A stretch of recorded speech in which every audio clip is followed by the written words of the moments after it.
Picture your typical Hollywood caveman, a filthy, club-wielding brute whose stench could scatter a herd of mammoths from miles away.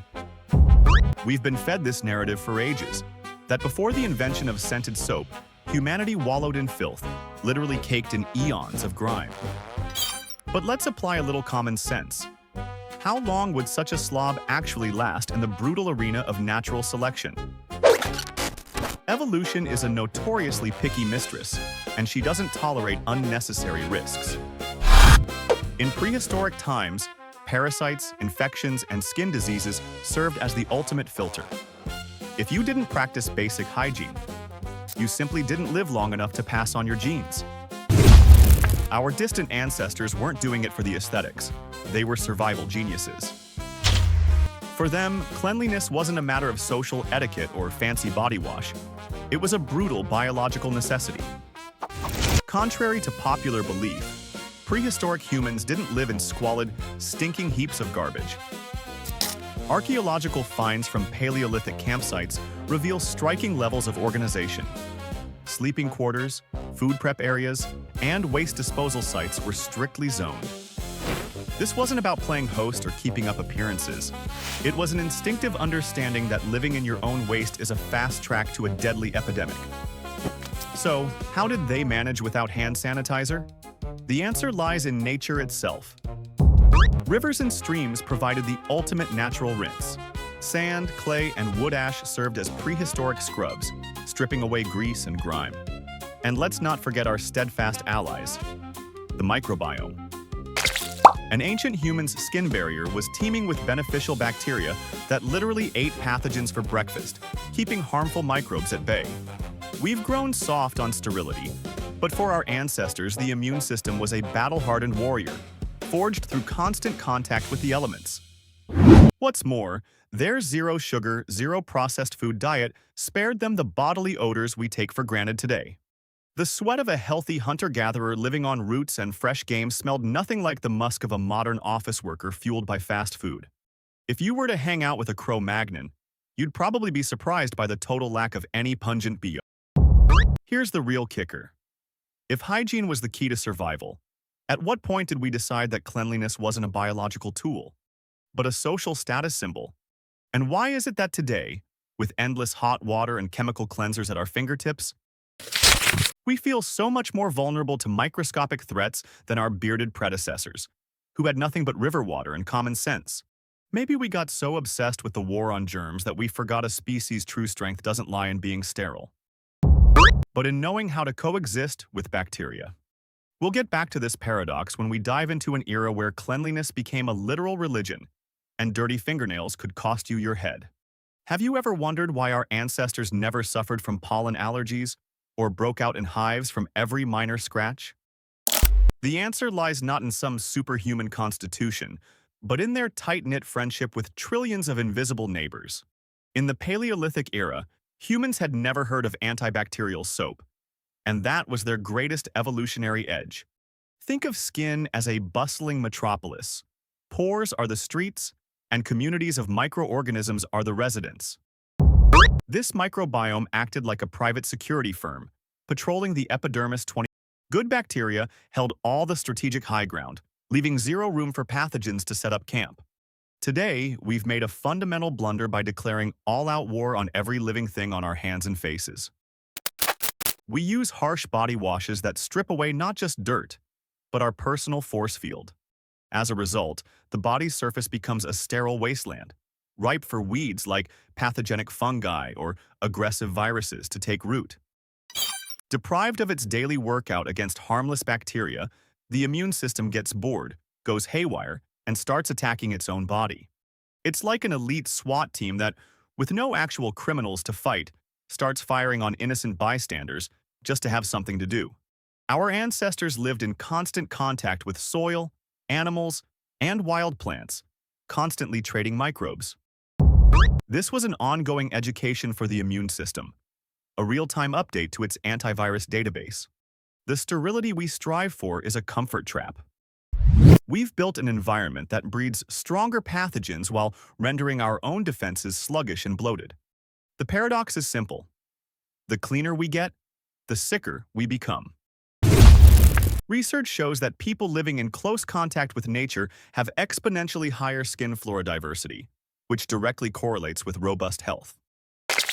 Instead of dousing ourselves in alcohol sanitizers, we need to accept that being a little dirty by modern standards is actually a biological necessity. Your microbiome isn't an enemy to be napalmed. It's a highly complex ecosystem keeping you whole. We try to wall ourselves off from the microscopic world, forgetting that without these tiny allies, we're just walking slabs of meat, defenseless against the slightest infection. So the next time you decide to scrub your skin squeaky clean, remember, you're not cleaning yourself, you're disarming your own army. And the price of this fanatical obsession with cleanliness might be much higher than we think. Have you ever wondered why ancient humans never got cavities, even without shelves of toothpaste and floss lining their bathrooms? The secret lies in radical simplicity and a total absence of the sugar that turns modern teeth into fragile porcelain. Instead of minty tubes, our ancestors used abrasives to buff their enamel to a shine. Sand, crushed shells, and wood ash acted as heavy-duty scrubs, polishing away plaque.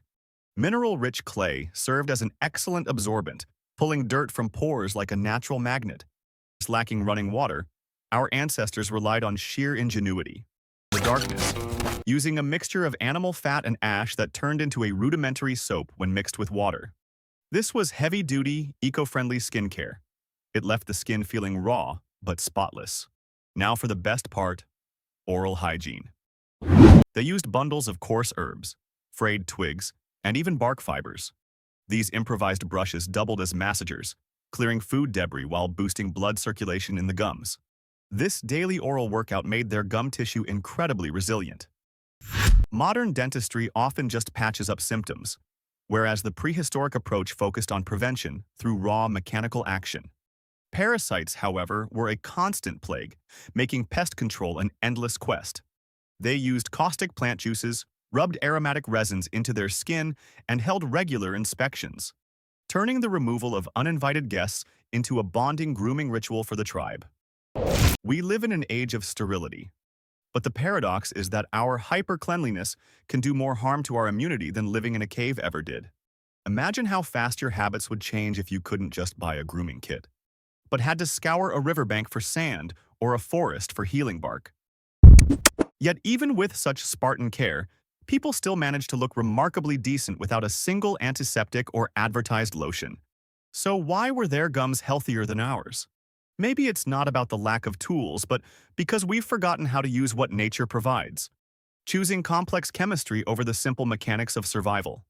Perhaps it's time to rethink our self-care routines and remember that sometimes the most effective solutions are the simplest ones. In the end, it all comes down to how we interact with the world around us, using its resources to sustain life, rather than just consuming off-the-shelf products. The only question left is, are you ready to swap comfort for primal efficiency, or have we become ultimate prisoners of our own convenience, forgetting how our bodies function without the life support of the global beauty industry? Today, our obsession with squeaky clean perfection feels like an attempt to wash the very meaning of evolution out of our lives.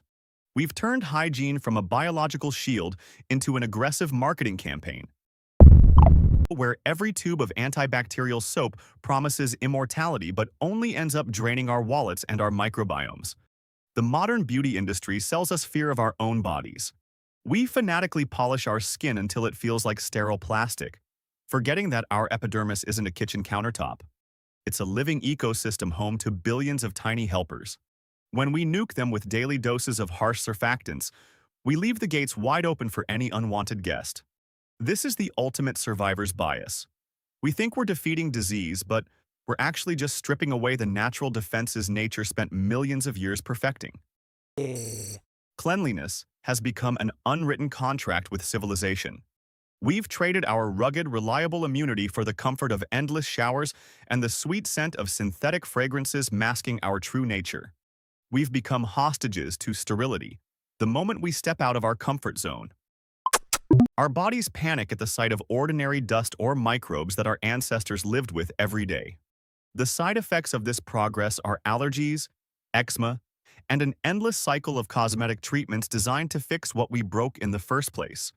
We live in a world where natural body odor is treated almost like a crime, and natural sebum is public enemy number one. But let's face it, are we actually any healthier?